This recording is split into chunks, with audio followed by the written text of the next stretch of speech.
السلام علیکم دوستو، welcome to my channel horror stories with Asad. امید کرتا ہوں کہ آپ سب خیریت سے ہوں گے اور جہاں بھی ہوں گے خوش ہوں گے۔ اللہ تعالیٰ آپ کو ایسے خوش آباد رکھے اور زندگی میں کبھی کسی کا محتاج نہ کرے۔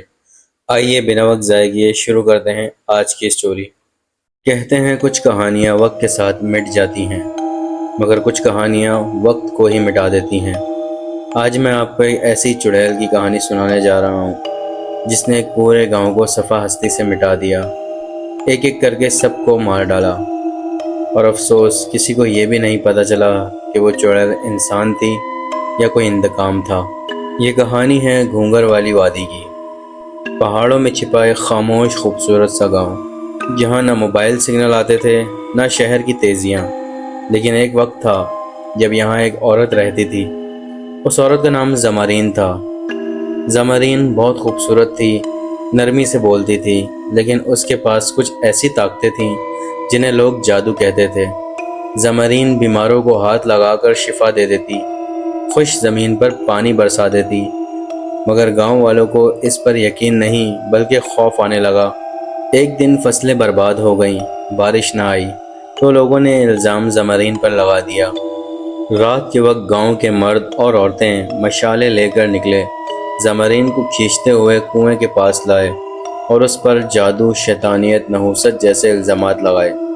زمرین چیخ رہی تھی، میں تمہارے بچوں کو بچاتی تھی، تمہاری ماؤں کو شفا دیتی تھی، مگر ہجوم اندھا ہو چکا تھا۔ زمرین کو زندہ کنویں میں دھکیل دیا گیا اور منہ بند کر کے اس پر مٹی ڈال دی گئی۔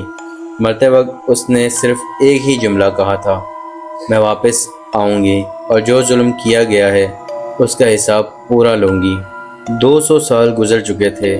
لوگوں نے زمرین کا واقعہ صرف ایک کہانی سمجھنا شروع کر دیا تھا، مگر کچھ نشانیاں باقی تھیں۔ ہر سال ایک رات ایسی آتی جب کنویں سے کسی عورت کے رونے کی آواز آتی، درختوں کے پتے بغیر ہوا کے ہلتے، کتے مسلسل بھونکتے اور مرغے اذان سے پہلے چیخنے لگتے۔ لاہور سے کچھ نوجوان یوٹیوبرز 2023 میں ہارر کنٹینٹ بنانے نکلے۔ ارمان، ہاشم، فضا اور وقاص، وہ سب گھونگر والی وادی پہنچے۔ ان کا مقصد ایک ہانٹڈ ولاگ بنانا تھا۔ ارمان ہنستا ہوا بولا، یار چڑیل کہاں ہوتی ہے، سب ڈرامہ ہے۔ انہوں نے گاؤں کے بزرگ فقیر بابا سے بات کی۔ بابا نے صرف ایک بات کہی، کنویں کے قریب نہ جانا، نہ دن میں نہ رات میں، مگر نوجوانوں نے خبرداریاں نظر انداز کیں۔ پہلی رات سب نے کیمرہ آن کیا، کنویں کے پاس پہنچ گئے اور ہنسی مذاق شروع کیا۔ پھر اچانک ہوا رک گئی، کیمرہ بند ہو گیا۔ فضا نے چیخ مار کر کہا، میرے پیچھے کوئی ہے۔ سب نے پلٹ کر دیکھا، مگر وہاں کچھ بھی نہیں تھا سوائے ایک سائے کے جو زمین پر رینگ رہا تھا، لمبے کالے بال اور سرخ آنکھیں۔ پھر ایک دم ہاشم غائب ہو گیا۔ دوسری رات وقاص کی لاش ملی، درخت پر لٹکی ہوئی، آنکھیں کھلی ہوئیں، چہرہ سیاہ جیسے خوف سے پتھر بن گیا ہو۔ تیسری رات فضا غائب ہو گئی، صرف ارمان بچا۔ گاؤں والوں نے سب دروازے بند کر لیے۔ رات کو اذان کی جگہ ایک عورت کا قہقہ سنائی دینے لگا۔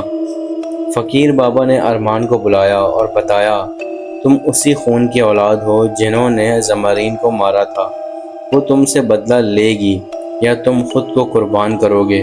آخری رات ارمان کنویں کے پاس کھڑا تھا۔ اس نے زور سے پکارا، زمرین، میں تیرے ظلم کا وارث ہوں، لے جا بدلہ۔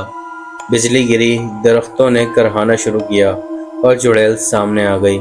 اس نے آہستہ سے کہا، اب پورا ہوا حساب۔ پھر اندھیرے میں سب کچھ غائب ہو گیا۔ صبح سورج نکلا، مگر گاؤں میں کوئی انسان نہیں تھا، نہ کوئی آواز، بس کنویں کے کنارے پڑا تھا ارمان کا کیمرہ اور ایک پھٹی ہوئی گڑیا۔ کالی چڑیل واپس آ چکی ہے اور اگلا شکار شاید تم ہو۔